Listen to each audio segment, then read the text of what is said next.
Krishna, Bhai Prabhuji, Dandavat Pranam, accept our humble obeisances. All glories to Guru Maharaj and Srila Prabhupada, and also a very happy new year to you, Prabhuji. Hare Krishna, Ruprabhanath Prabhu, and Hare Krishna, everyone. Wishing everybody a very Krishna conscious Happy New Year. So we can start with the Mangalacharan, and after that we have the group presentations, right? Yes, Prabhuji. Okay. Om Namo Bhagavate Vasudevaya. Om Namo Bhagavate Vasudevaya. Om Namo Bhagavate Vasudevaya. Om Agyantimirandasya Gyananjana Shalakaya Chakshurunmalitam Yena Tasmai Shri Guruve Namaha. Jaya Sri Krishna Chaitanya Prabhu Nityananda Shri Advait Gadadhara Shivasadi Gaur Bhaktavinda. Hare Krishna Krishna Krishna Hare Hare Hare Rama Rama Rama Hare Hare. Mukham karoti vachanam pangam langyate girim yat kripatamaham vande Sri Gurudina Taranam Parmanandam Madhavam. Namam Vishwadaya Krishnapristhaya Bhutale Srimati Bhaktivedanta Swamiti Namine Namaste Saraswati Deve Gauravani Pracharine Nirvishesha Shunavadi Paschachade Shatarane. Hare Krishna, so we can start whenever the group is ready. Yeah, we'll start with group 1.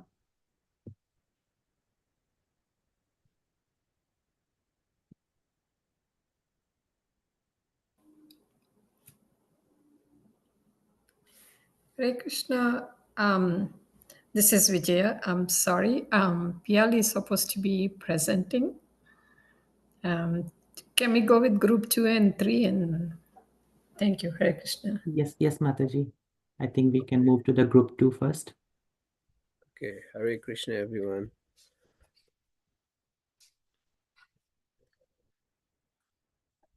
Okay, so this is group 2. We are presenting on chapter 14, verses 10 to 18, acting and dying within the modes. Can you all see our screen? Yeah, Hare Krishna, everyone. Accept my humble obeisances to Dandavat Pranam to our Bhai Prabhuji and all devotees. Okay, this chapter 14, verses 10 to 18 speak about acting and dying within the modes. In the verses, Lord Krishna explains the dynamic of the three gunas, that's the mode of material nature, Sattva, Rajas, and Tamas. Sattva being goodness, Rajas the passion, and the Tamas the ignorance, and their influence on human behavior, action, and the result of those actions, particularly at the time of the death. It could be the karma or the past, like the past, and those. There is always a competition for supremacy between these three modes. So one of these mode will come into, so depending upon their karma. So if they have a past good karma, and then the sattva gun would be more prevalence than the passions or ignorance. So, and the verse 10 talks about the fluctuation of the modes. The three modes constantly compete for dominance over a person's minds and action at different time. One mode overpowers the other, influencing a person third and deeds accordingly. Sattva bring clarity, knowledge, and happiness, whereas the two other guna like rajas and tamas lead to desire and confusion. Three mode compete to dominate an individual consciousness based on previous karma, and dominance of mode is determined. Person performing a pious duty will be prevail to the sattvic mode. Otherwise, the two others will be more prevalent. So this verses 11 and 12 discuss about the characteristics of Sattva Guna, the symptom and of mode of goodness. When all the 9 gates of the body are emulated by the knowledge, Jiva use scripture to use their body as directed. Knowledge leads to happiness, following the guidance from the scripture. Here, all the gates, all the 9 gates of our body. So those are 2 eyes, 2 nose, like 2 holes in the nose, mouth, and then so all those 8 entrances to a human body. When a sattva predominates, it brings clarity, knowledge, and light free from darkness of ignorance. This mode is marked by virtuous and wise action, leading to happiness and harmony. Sattva also binds the soul through attachment to the happiness and knowledge. So sattva guna is very important for uh, to to get into the higher level uh, when the jiva dies. So the verse 12 deals about the characteristics of the rajas or the passion. When the rajas dominate, it is characterized by intense desire, greed, and restless activity. It binds individual through attachment to material outcome and fruit of action, leading to stress and discontent. Mode of rajas cause increase and constant desire of getting something. So in having those kind of uncontrolled desire, they could do unruly activities. So on the verse 13 is about characteristics of the tamas gun. When the tamas prevail, it or tamas is also ignorance. When the ignorance prevails, it manifests as laziness, delusion, negligence, and inertia. It binds the souls in ignorance, leading to foolish and harmful action. Mode of ignorance, in this case, the knowledge is absent and doesn't work by regulative principle, and then the people are uh, doing everything haphazardly, unknowingly, and then they will get into the lower forms of life later on. And then this verses 14 and 50 deals about the result of action. So those who act predominantly in the sattva attain the higher realm after death due to their virtuous deeds. They are elevated toward the higher forms, so they go to the heaven, or they will attain the higher forms of life after their death due to their good karma. So those in rajas are born into the human lives driven by material desire and ambition, and those dominated by tamas or the ignorance descend into the lower form of existence due to their ignorance and degraded action. Like for example, they could go into animal forms or the lower forms. The fruit of the modes. So this uh, verse 16 deals about that the action in the sattva leads to the pure virtuous outcome, fostering long-term happiness and the knowledge. And action in the rajas or the passion result in a pain and dissatisfaction, as the pursuit of desire is never ending. So the desire, there is so many, and it will never fulfill. Nobody can fulfill their desire if they follow that path. And action in tamas, ignorance and misery. So that is a path to dark that leads into darkness, death and rebirth in the mode. So the verses 17 and 18 talks about upon dying in a mode of Satagun, the person attain a pure and higher limbs, and death in Rajas lead to the rebirth among human striving for material satisfaction, and death in Tamas result in a lower birth, such as among animal or the other inert forms. Okay, the key takeaway for this chapter 14, verses 10 through 18 is Lord Krishna emphasizes that the mode bind the soul to the cycle of birth and death samsara. Understanding this mode and transcending them is essential for spiritual liberation, which is elaborated in the further subsequent verses. This section underscores the importance of cultivating sattva while striving to transcend all the mode to achieve liberation and union with the divine. So we need to be a sattvic to get into higher forms. So that's That's all about it. Hari Om Tat Sat. Thank you, everyone. Hare Krishna. Thank you, Prabhu. Well presented. Hare Krishna.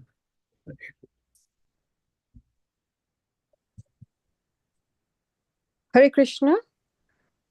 Now, Vijay, can I request you to bring up the slides?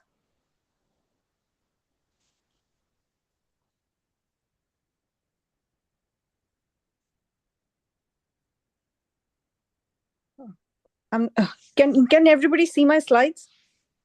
Yeah. Okay. Hare Krishna. Today we'll be talking about the jivas and the modes of material nature. So in chapter 14, the concept of material nature is formally introduced. In the first words itself, Lord Krishna, Sri Krishna tells Arjuna. Purely for some reason, there's also in the lower right-hand corner, there is also like a screen. Is it just for me or everybody is seeing the small screen on the lower right-hand corner? We are Everyone seeing can it too, Prabhu. It's Yeah. double duplicated. Yeah, this one. I don't know why it is duplicated, because I'm doing it from the phone, Prabhu, today. We lost internet, and that's why I have to do it from the phone. And I'm trying to do the share also from the phone. I see. Okay. Let me try one more time. Let me do the share. Okay.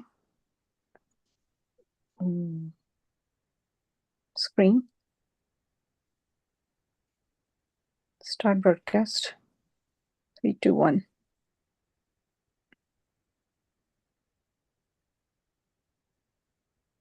Is it showing up, Prabhu? Now it's So- not showing, but Yeah. we are not seeing us. You're not seeing the presentation now? Okay, let's continue. I'm still seeing it, but let's continue. Okay. Sorry, Prabhu. Today we lost internet, and that's the problem, actually. Okay. No. Yeah, I'll continue. So, in the first verse, Lord Sri Krishna tells Arjuna that he will give the most supreme knowledge. And this is the third time that Lord Krishna actually mentions this to Arjuna. He, in fact, mentions that this is even better than the wisdom he has imparted the first 2 times. The first 2 times, Lord Krishna had talked about Shuddha Bhakti, that is attachment to Krishna. This time around, Lord Krishna introduces the topic of material nature and speaks about the knowledge of material nature and subsequently the wisdom to break away from the shackles of material nature. That is, he's talking about detachment versus attachment the first 2 times. So all of this knowledge is multiple different ways of communication that is target for the embodied jiva. In this chapter, we can break it down into 3 parts. The first part is understanding the modes of material nature and how they act on the jiva. The second part is how these modes of material nature binds or entangles the jiva. And the third part is, with the knowledge of the above 2, how to break away from these bindings of material nature on the jiva. With that, let's go to the next slide. So the benefits of this knowledge. So what are the benefits that we get from this knowledge, right? So this knowledge will help us understand the modes of material nature and then be able to free ourselves from the repetition of the cycle of birth and death. And to be able to get out of the cycle of birth and death to our original form of this unique identity as an individual soul who is engaged in the transcendental service of the Supreme Lord. So before that, let's understand how the jiva comes into being in the embodied form and why it comes into being. The jiva has a desire to enjoy, just like Krishna. And Krishna wants to fulfill this desire. To enable this, Krishna creates the embodied jiva, as well as the universes, by impregnating the Brahman. The embodied jiva becomes a vehicle for the soul or the jiva to enjoy prakriti. The enjoyer, that is the jiva, at that point allows itself to be controlled by prakriti and gets entrapped by prakriti with the three modes of material nature. So the supreme knowledge that is imparted by Lord Krishna in this chapter can help the jiva escape this entrapment. So let's go to learn more about the modes of material nature. The three modes of material nature, and we have heard it also in the previous presentation. The three modes are the mode of goodness or sattva, the mode of passion, which is raja, and the mode of ignorance, which is tamaha. Okay? So in the mode of goodness is characterized by happiness, satisfaction, and knowledge, material knowledge. The activities are pious based on the scriptures, and this results in the migration to higher planets. These characteristics bind the jiva to the material conception, and the jiva is not able to escape from the cycle of birth and death. The mode of passion, which is a little different, is marked by activity, where the jiva is actively seeking out objects of desire because the jiva has unlimited desires, and it is characterized by a lot of misery, greed, and strong attraction. But it results in the earthly planets for the jiva because that is the platform where the jiva can enjoy in the mode of passion and also cannot escape the cycle of birth and death. Similarly, in the mode of ignorance too, the jiva cannot escape the cycle of birth and death, but is characterized by inactivity and inertia, because of which the jiva will go on to the lower planets. As a jiva, there always is a confluence of all of these three modes working together. Sometimes one mode is stronger than the other, creating this individual living entity or the individual jiva. So in conclusion, the jiva acts under the influence of the three modes. Every jiva is a unique combination of the three modes. And Krishna has described the three modes, how the jiva comes in contact with these modes, gets entangled, and then can break away from these three modes by being propelled by this knowledge. Thank you. Hare Krishna. Thank you, Piyali, and the group. Very nicely done. I like the way you summarized and also liked your flow. Good job.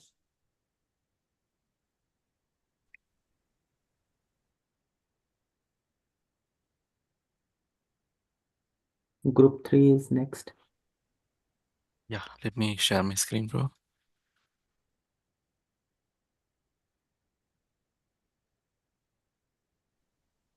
Okay.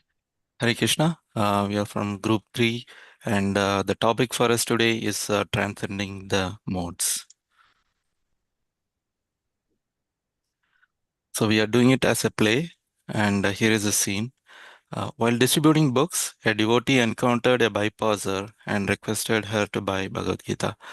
Started as a casual talk, the discussion went serious into looking at how different people react differently to the same situation. Let's see the interaction between them. Hare Krishna, hope you are doing well today. Here we have the books written by Srila Prabhupada, the founder Acharya of ISKCON. Would you be interested in taking a look at Bhagavad Gita? It has so much valuable lessons for leading one's life. Hello. I have seen you and your friend here with that happy, smiling face every day. And I have this nagging question to ask you. A few of my friends have been having some tough times in their lives. Due to layoffs, they lost jobs and are miserable now.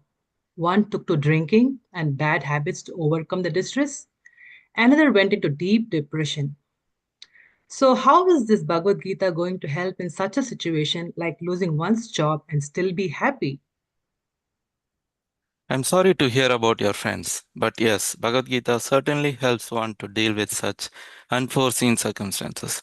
Rather, I would say it would help us to see things differently. As living beings, we are conditioned by the three modes of material nature, namely mode of goodness, passion, and ignorance. What does that mean? Imagine three students preparing for an exam. Say, student 1 studies regularly and consistently without procrastination, maintains proper sleep and study schedule, helps his friends with questions.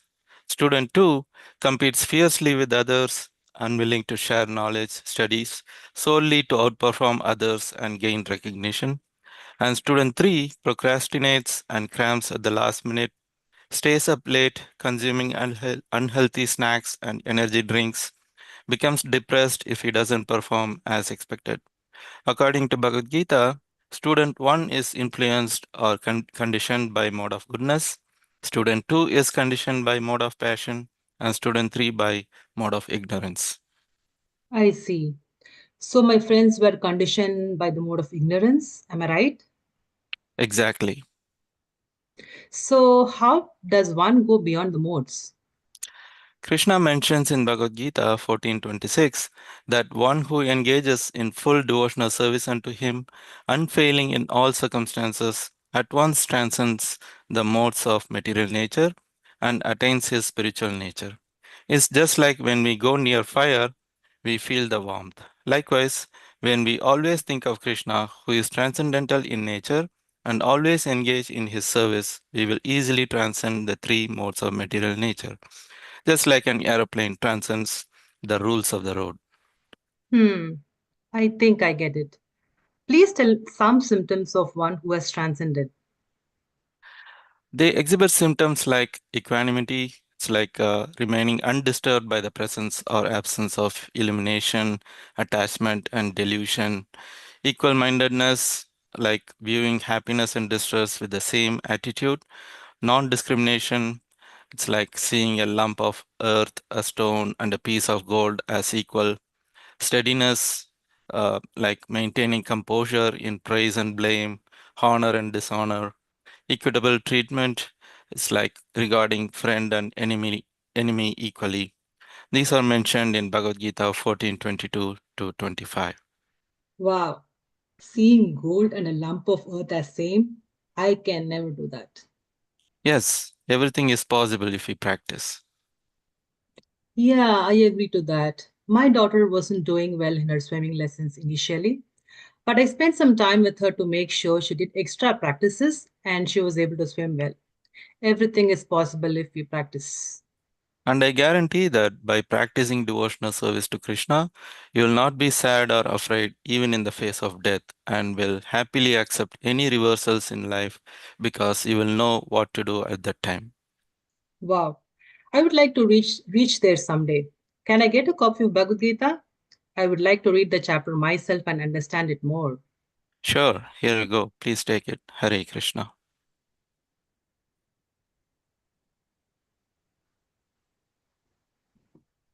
Hare Krishna, very nice. I also like your judicious use of the animations, keeps the audience engaged. Good use of PowerPoint and excellent content. Thank you, Prabhu. Yeah, And thank Matsui. Thank you, Prabhu.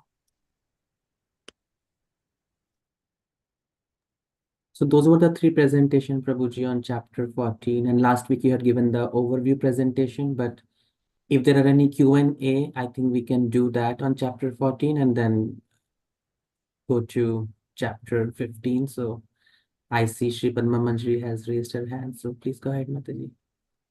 Hare Krishna, thank you so much, Prabhu. Um, I've been trying to read chapter 14, but I'm not getting anywhere. What is Mahatattva? And is it the total cause of the total cosmic manifestation? What does that really mean? So two ways to understand that. So I'm glad you're reading it in detail. So I think these points are only discerned when somebody is reading each and every word of the verse, and I'm happy you're doing that. From a general perspective, which is probably sufficient for Bhakti Shastri, is to understand that Krishna is presenting himself as the cause of the creation of the material world. So when he says his Mahatattva, he's basically talking about the fact that the universe emanates, all the universes emanates from him. More details on this is given in the Bhagavatam, where the process of Sarga and Visarga are described. So there, the Mahatattva is described as the um, so it's the sum total of all the ingredients that is needed to construct the universe. So it has the 4 fives, the Pancha Mahabhuta, the Pancha Gyanendriya, the Pancha Karmendriya, the Pancha Tanmatras. It has the 3 subtles, the mind, intelligence, false ego. And essentially, the Mahatattva is what Krishna hands over to Lord Brahma. And then Lord Brahma uses that Mahatattva to move to the second stage of creation, which is Visarga, where, like Srila Prabhupada would like to say, that as an architect, he takes all the ingredients and then he builds the various parts of the universes. He builds the planets, he builds our bodies, he builds the rivers. So it's the ingredient that he receives from Krishna, which is why Krishna presents himself as the original cause of the creation of the universe. Thank you, Prabhu. Thank you so much. I've been trying and I keep going back and still I can't understand, but I understand now. Thank you. Can I just ask you one small query on chapter 13? Sure.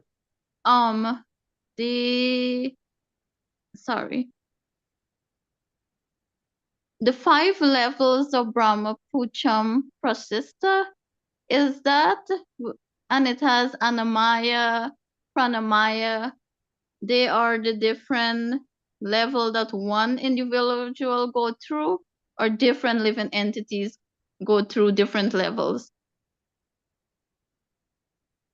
So the koshas that you're talking about, you can consider them as different levels of consciousness.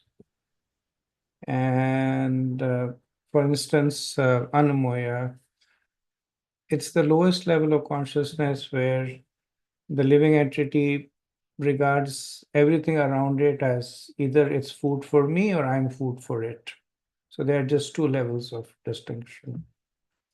Then in the Pran Moya, there is some level of understanding that I'm living. And then it goes further on. So depending on, and that's how this correlates, depending on the confluence of the modes, one may be at different koshas. And finally, when the highest kosha, Anandamaya, it represents basically beyond the modes. So one is able to go beyond the 3 modes.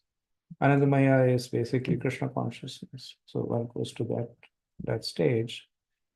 So we can understand it both ways. We can understand it as consciousness which a human being goes through as they go through the spiritual journey. Now, in a human form of life, we'll never be at Anamoya. At least we'll be at Pranamoya, because we at least have that understanding that we are living. But not everybody would be at Gyan Moya or Vigyan Moya. Very few will be at Anand Moya. So it represents evolution from a consciousness perspective. And then, as the other point you were pointing out, it also refers to jivas, like plants or lower form of animals. They will never exceed either Anamoya or Pranmoya. That's the highest form that they can. Thank you so much, Prabhu. Hare Krishna. Thank you. Nice question. Also, Sri Padma, if you're more interested in the whole process of creation, at my website, I have a series of lectures on creation, both primary and secondary creation. The audience was for the Bhakti Vaibhav students, but If you're interested, you can check it out. I will, Prabhu. Thank you. Hare Sure. Krishna.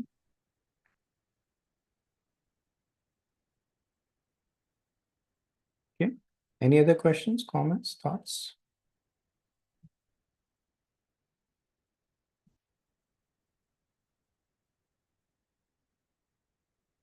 So maybe I can ask a question of the group, and if you can raise your hand to answer.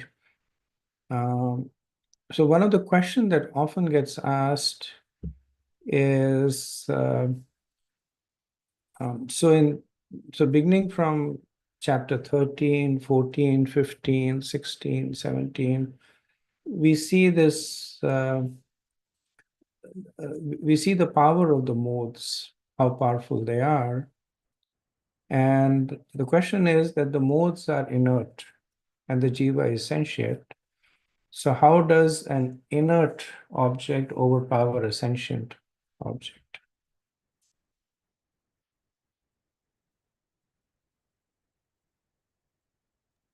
Is it If you can raise your hand. sorry, yeah. Yeah, it's too late. Is it Yeah, go ahead, Shivram Prabhu.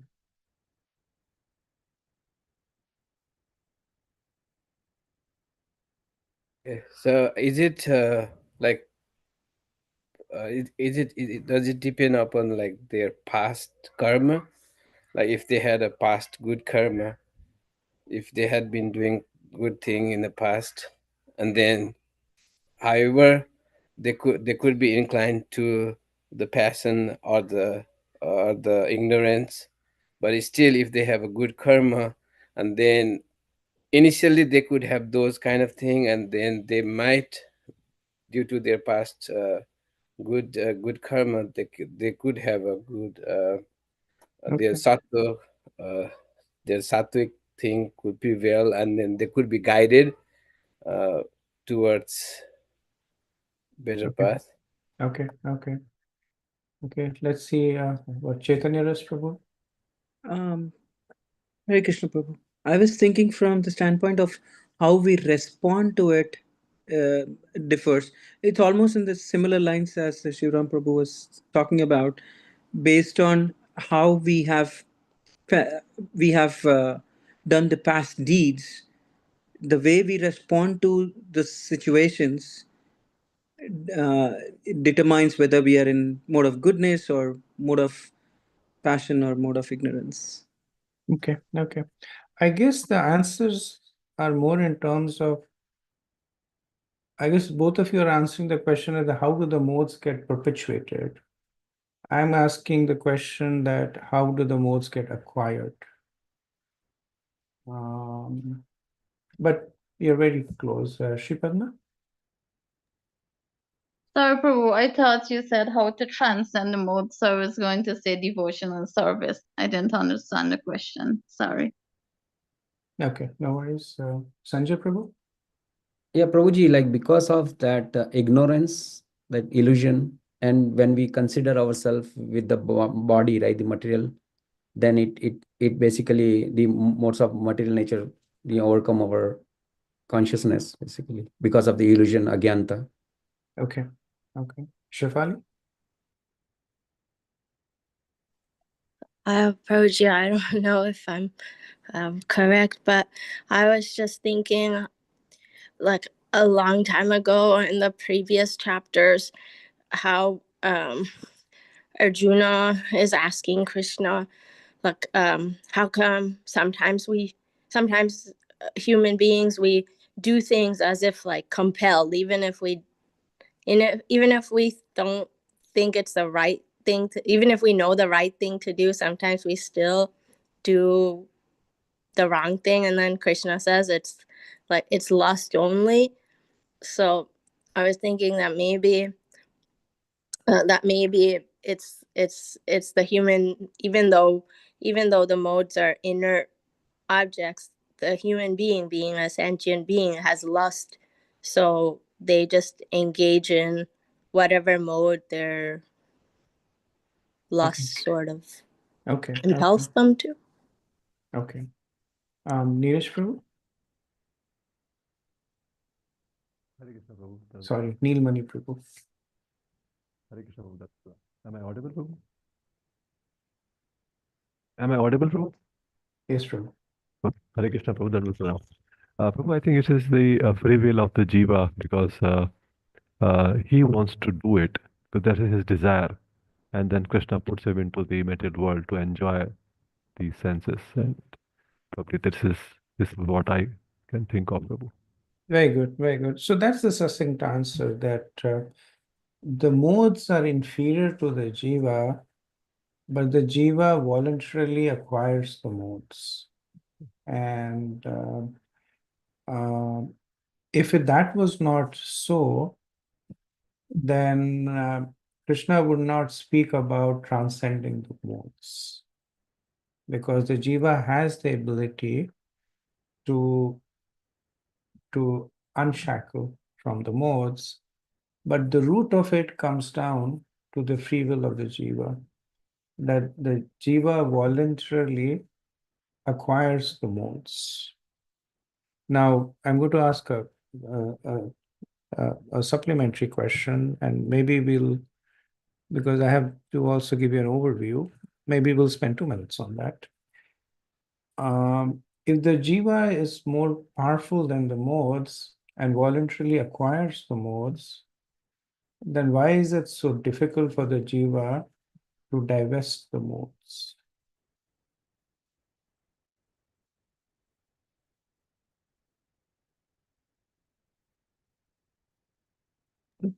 Prabhu, can I go?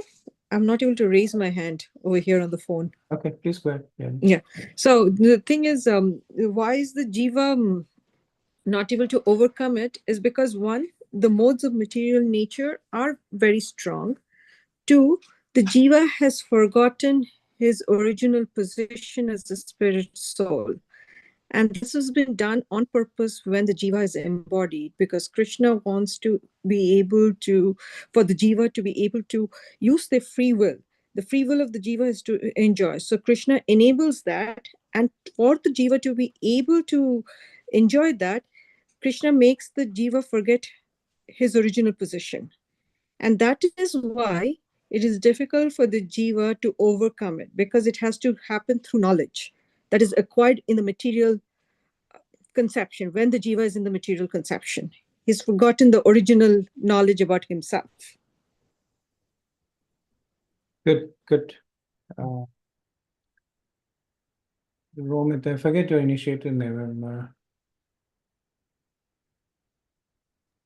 Well, my answer was very similar to the one given right now. So it is about not being connected to the devotional service, which is the not having the knowledge. And the second point was association, sadhu sangha, because of that, what happens is the jiva continues with the three modes.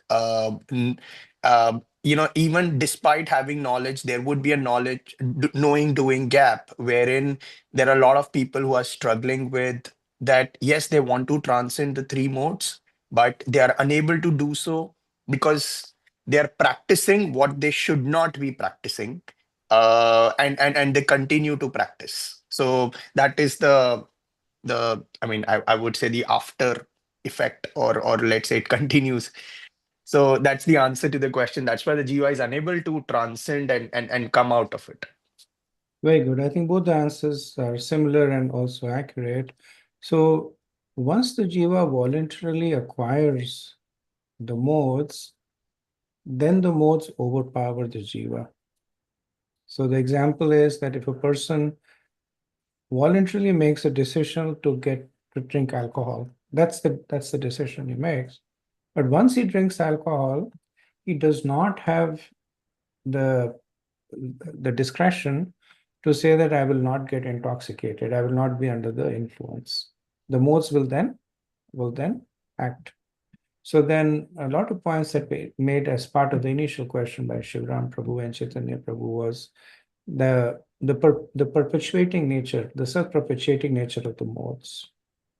That when you have acquired a certain mode, the mode makes sure that it perpetuates itself. And that's what over several lifetimes, it becomes more and more intricate. So practically speaking, once the jiva has acquired a certain mode, it is impossible for the jiva to escape from the modes on its own. So Prabhupada gives the example of somebody being occupied by a ghost, and then you go to the person and say that you expel the ghost from your body. The person can't do it because he's already under the influence of the ghost. Some other person who is an expert in expelling ghosts need to come. So this goes back to the point Krishna makes in the 4th chapter, that without the mercy of a guru, and while we speak about bhakti, transcending the modes is also something that the Brahmavadis aspire for. But even they have to take shelter of a guru, because that's the nature of the modes, that once they have taken over you, then you are under the influence of the modes. So somebody who is not under the influence of the modes has to come and direct you. You need to do this, you need to do that, because the modes are so insidious that even though we may read the Bhagavad Gita, we may make a resolution that from tomorrow I will transcend the modes, but the modes are so insidious that they will act on us without our knowledge, because they have been doing so since time immemorial. So that's why the importance for taking shelter is. Thank you. Good discussion. So let me start on the 15th chapter, which is actually of just 20 verses, and one of the simpler chapters. 15th, 16, 17 are three of the simpler chapters of the Bhagavad Gita. Simpler for us, as I mentioned, because they talk about things that we are unfortunately too familiar with.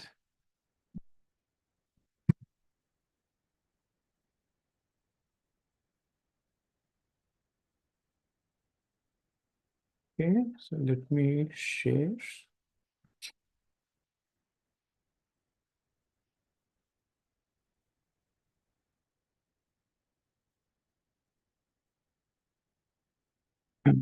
So the 15th chapter is called the Yoga of the Supreme Person, also known as Purushottam Yoga.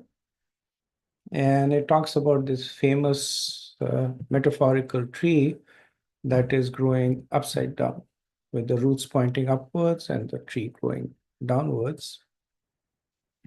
So how did we get to this point? In the 13th chapter, Krishna talks about the three things that are interacting to entrap the jiva. So there is jiva as the purusha, the enjoyer, as the kshetra, enjoying the field of activities, and then prakriti, which is essentially what we are talking about right now. Then the aspect of prakriti is expanded in the 14th chapter, where the three modes are talked about, the power to bind is talked about, how we descended into the modes, how we are trapped by them, and finally, how we can escape them. So this aspect of transcending the modes is something that Krishna wants to expand more in the 15th chapter. So in order to do so, he will explain a little bit more about how the modes are binding us life after life after life. Right? So the earlier chapter was talking about the characteristics of the mode and the influence on people at any given point of time. Here, Krishna talks about the eternal influence of the modes. And of course, he will also talk about how to transcend it. So this chapter is small, but it probably contains a very powerful foundation block for practicing devotees. That essentially, when we are practicing bhakti, we divide our efforts into these two aspects, that we develop material detachment and we develop spiritual attachments. So when we take initiation, then we are asked to follow the 4 regulative principles, which essentially is a set of 4 don'ts that expands into several don'ts. So don't. What is that? Detachment. And don't do this, don't eat this, don't drink this, don't engage in these activities, right? So these are what that help us develop detachment from the material perspective. And then we get a do also. Chant 16 rounds, some cases, some more do's, read Prabhupada's books, chant extra rounds for Ekadashi, follow Prabhupada's instructions. So those are do's which help us in developing spiritual attachment. So this is essentially the structure of the chapter. So speaking a little bit more about the transcending of the modes, so while the jiva is engrossed in the modes, then very difficult for a strong desire to engage in spiritual activities to manifest. Right? So Krishna is first giving us, and this is a continuation of when he ends the 14th chapter, that break away from the modes by developing knowledge. The knowledge about whatever we are studying right now. By stepping away from our own situation and looking at it from the perspective of the scriptures. That we are an embodied soul, we are under the modes, but the modes are inert. And the only reason they're acting on us is because we allow them to act upon us. With that knowledge, we try to detach ourselves from the modes. And then Krishna gives some of these behaviors / qualities that manifest when the people are detached. And this freedom from duality is one of Krishna's favorite refrain: equanimity, freedom from duality, being equipoised. You remember right from the 2nd chapter, Krishna begins to speak about it, because he is, even at that point, he hasn't spoken about, like in the 2nd chapter when Arjuna asks the characteristics of the Sthita Pragya, then Krishna speaks about essentially equanimity, freedom from duality. He hasn't spoken about the modes at the time, but he's instilling this message into us right from the beginning, that at least we have to aspire to develop material detachment. Now, I've already made this point that we cannot break away from the modes on our own. So when Krishna is saying material detachment, he's saying that by following the process of taking shelter and primarily taking shelter of Guru, Sadhu, and Shastra. Because in the next chapter, he will talk about those who do and who do not take shelter. Right? So here, essentially, the emphasis is on taking shelter. And the other aspect of it is spiritual attachment, is by practicing bhakti.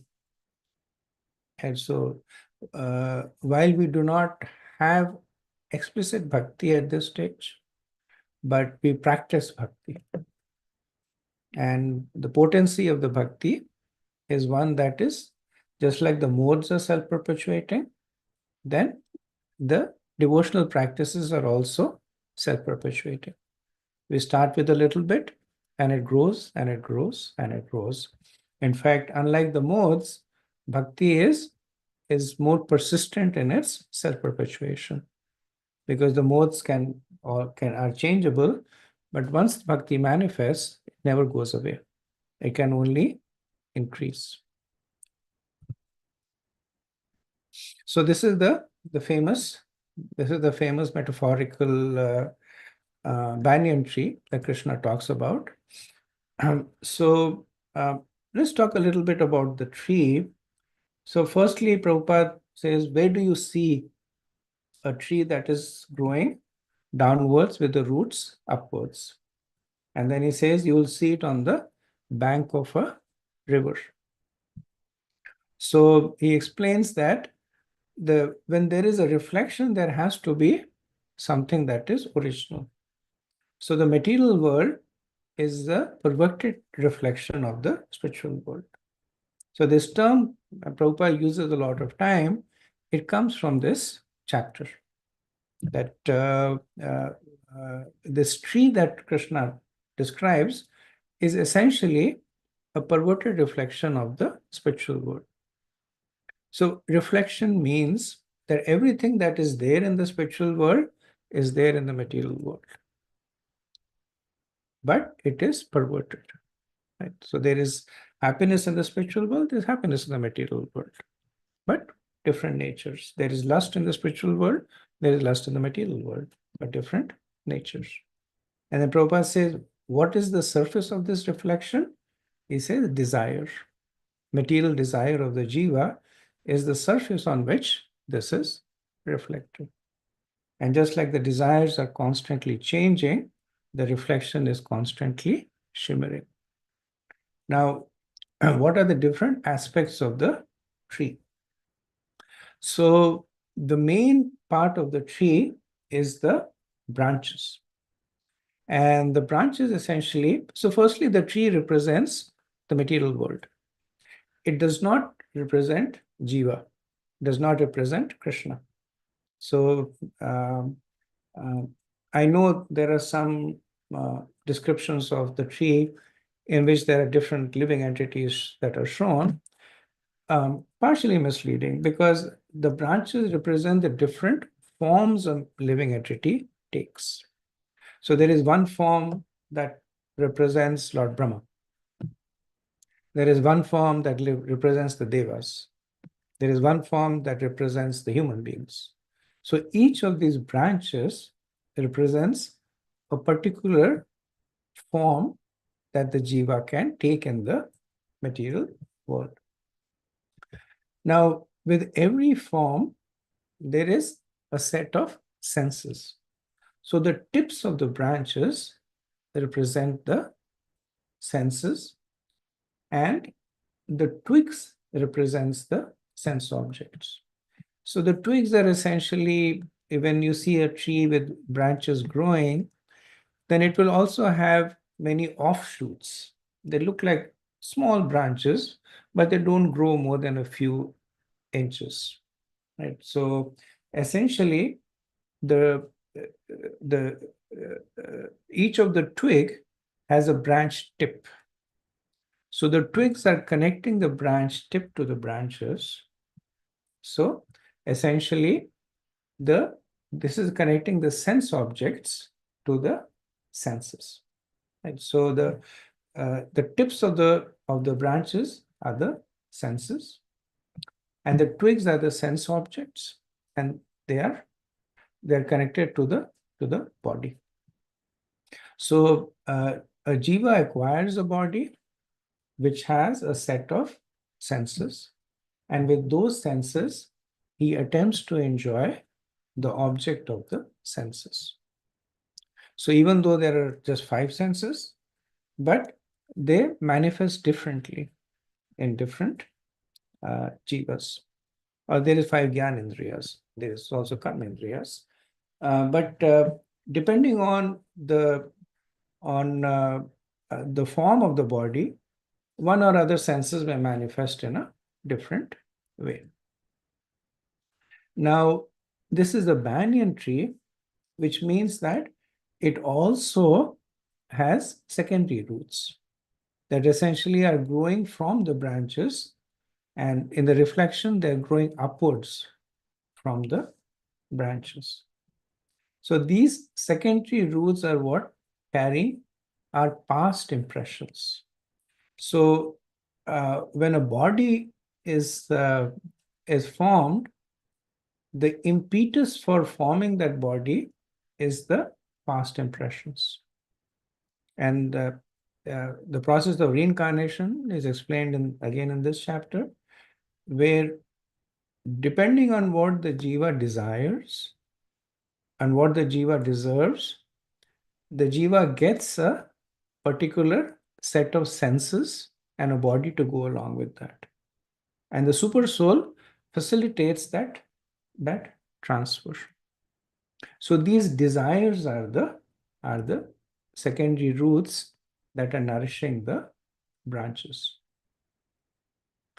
Then the fruits on the branches are the Chatur Purusharth, the the fruitive activities, the Kam, Artha, Dharma, and Moksha. Now, not all the branches have fruits, because only in certain forms can one aspire for moksha. In a lower form, there is just Kam and Dharma. So like if a soul takes a body of a tiger, it follows the dharma of the tiger and it is enjoying, but there is no really no moksha at that point. But in the human form, all the four purusharthas are available. Now, the leaves are considered to be the Vedic hymns or Kamya Karma. So, by the leaves, the branches look attractive and the branches are nourished. So, if you look at how the branch is being sustained or nourished, it is firstly being nourished through the trunk.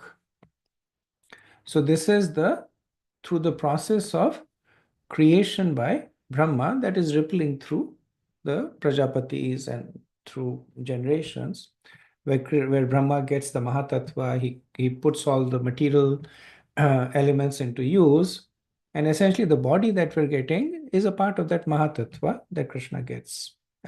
Krishna gives to Brahma, right? So that is one mode of nourishment. The second mode of nourishment is the secondary roots.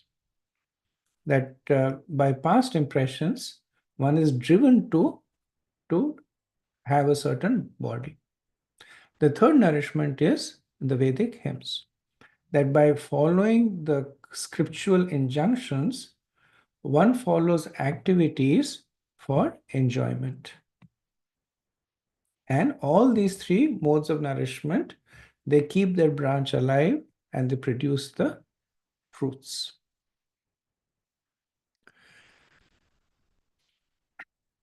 So, the three modes of material nature, which are part of the Mahatattva, are constantly agitating and nourishing the tree. So when Brahma gets the Mahatattva, it also has the three modes in it, and these three modes are the ones that are the words that are used, that they're actually watering the tree. They're keeping the tree alive. Now, so far, there is no jiva. So where does the jiva come? That the jiva is like a bird that sits on one branch and then sits on another branch. So how it sits on one branch and another is completely based on the desire and the deserve of the jiva. So while it is not a part of the tree, it is still bound by the tree. So all that it is doing is jumping from one branch to another. So that's why Krishna says this tree is so wide and so large and complex. So consider that you are in a labyrinth, in a maze that is very large and complicated. And every time you think you have figured it out, you basically enter into a different part of the maze. So that's what this tree is. That the jiva, it sits on a branch and it enjoys the fruits on the branch. It interacts with the senses through the sense objects. It draws nourishment from the secondary roots, its past impressions, and then it is ready to move to another branch. So it keeps going back and forth.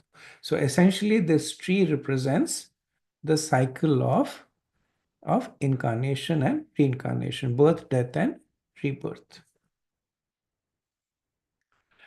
So this is how the millions of species come into existence, and the jiva remains bound. So if you look at it, it's a perfect prison. Because think of it in the situation, if the material world, they were, let's assume, only one form, all the jivas had. Then at some point of time, the jivas would get tired of it and say, okay, I want to go back. But in order to make things difficult, there are millions of forms, right? There are 8.4 million species, and within them, there are many forms. So if the jiva is tired of one form, he gets another form. He is tired of that form, he gets another form. So there are millions of forms that is keeping the jiva bound to this samsara or material world. And then Krishna says that you cut it down with the axe of detachment. So what does detachment mean? So metaphorically, it means that stepping away from the tree and looking at it. So for the most part, we are simply lost in the tree itself. Right? So we are not able to see the tree for the leaves. We are enjoying the fruits. We are attracted by the leaves, getting nourished by the trunk and the roots. But Krishna says, detach yourself from the tree. So he says, cut it down with the axe of detachment. And what is going to enable this axe? It is detachment from the material conception. Now, the axe needs to be sharp. So that's where the knowledge comes in. Right? Now, important to understand that when Krishna says cut down the tree, what he actually means is you separate from the tree. The tree is eternal, right? So it's not that if I cut down the tree, then nobody else has that tree. And it's not that I have my own personal tree. When Krishna says you cut down the tree, he's saying you cut down your attachment from the tree. So he says find the root of the tree. Because if you cut a branch, there is another branch that is ready to receive. So you can cut the senses, you can cut the twigs, you can cut the branches, you can cut the fruits, but it's a useless endeavor. And that's what the Karmakand part of the Vedas are. That slowly you trim the branches, and takes millions of lifetimes. But Krishna is saying, don't go down that route. By knowledge, understand what is the root of the tree. Right? And the root is our attachment to Krishna, to material world, and aversion to Krishna. Right? So when we find that root, we cut it down with the axe that is sharpened with knowledge and with detachment. So both Gyan and Vairagya is very important. If you remember 6th chapter, Krishna mentions this. So Gyan is knowing what things are, and Vairagya allows us to do it. And so we are all in the situation where we have sufficient knowledge, but we don't have sufficient detachment. So thanks to Srila Prabhupada and Mahaprabhu, we have the knowledge. Sometimes we can watch the modes acting on us, right? And sometimes we are able to control it, sometimes we are not. We all know about this banyan tree. So knowledge in itself is not sufficient. It has to be accompanied with detachment. So summary, the banyan tree represents material entanglement. It grows on the surface of unlimited desires, nourished by the modes of material nature. The jivas are nourished from the leaves, which are the Vedic hymns, bound by the tips of the branches, which are the senses, and the twigs, which are the sense objects, and essentially traveling from one branch to another. Now, sometimes the branches are also shown as planets.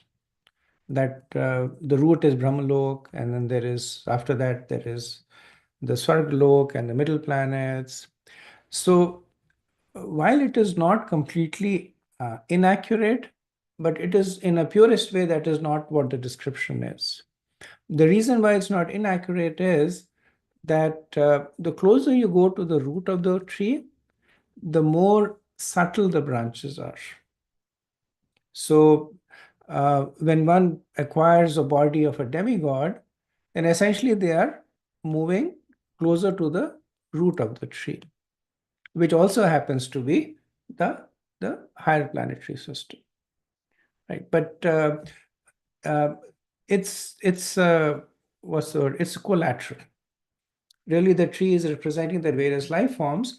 It so happens that sometimes the life forms are organized by how the planets are distributed.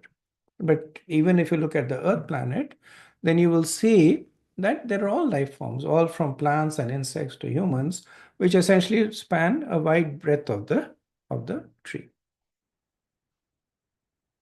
So by understanding the nature of this bondage from a philosophical perspective and a specific perspective, so philosophically is seeing it from the perspective of Gita and the philosophy.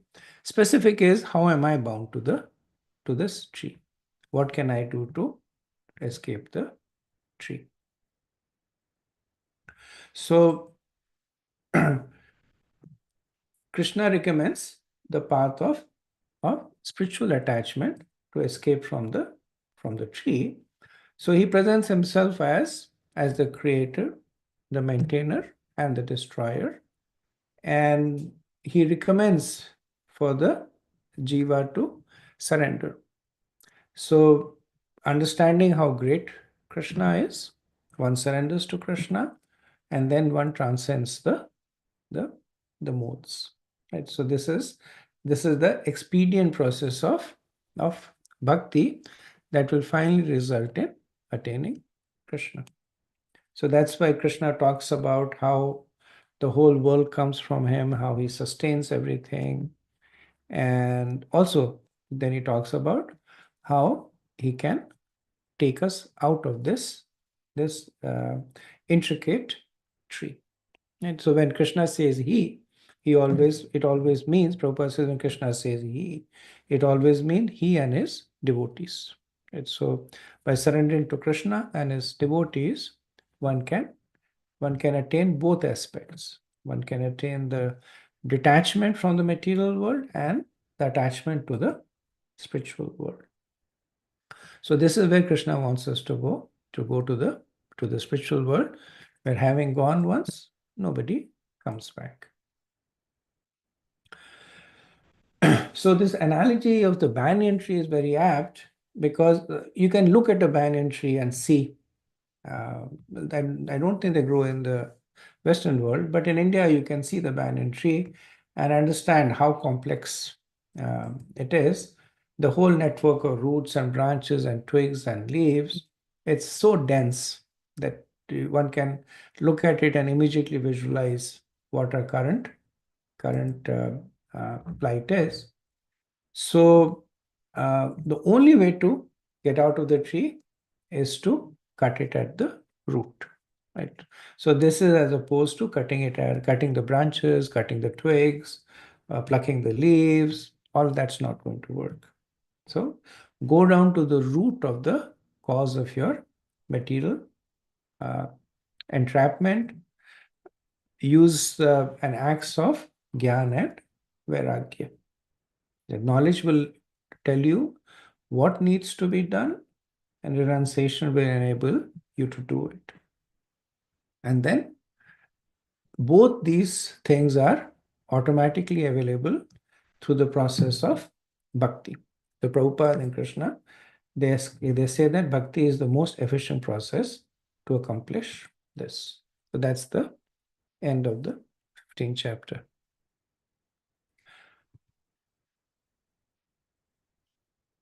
Okay.